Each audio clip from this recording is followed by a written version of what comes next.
Um, what's the church's official stand on sweatshop labor?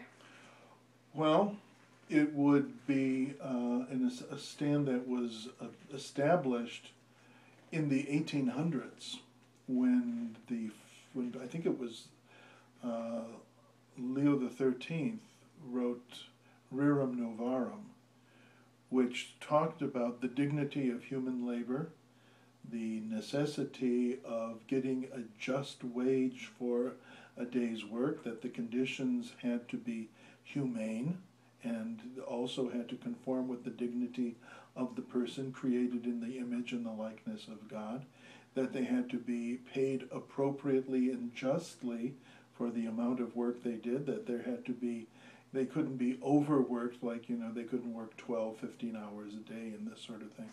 So the church's stand really since the 1800s has been quite definite in coming out. In fact, again and again and again, the church has, reiterated,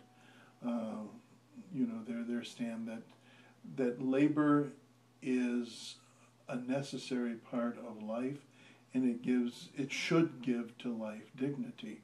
So the conditions for human labor have to be such that that happens. So they would be totally opposed to the concept of a sweatshop, which would be working long hours under poor conditions for less than a minimum wage.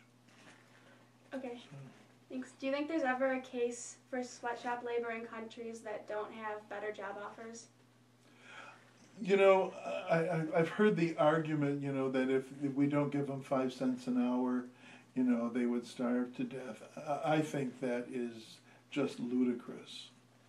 You don't give people 5 cents an hour when you're selling their product for $75 and you're making all kinds of profit. No, you can't justify that kind of thing. They deserve a just wage.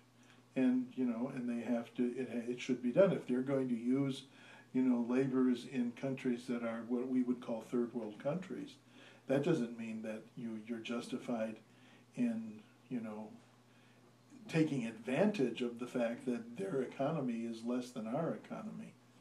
So no, I don't think you can justify that. Thank you so much You're for your welcome. time. It was perfect.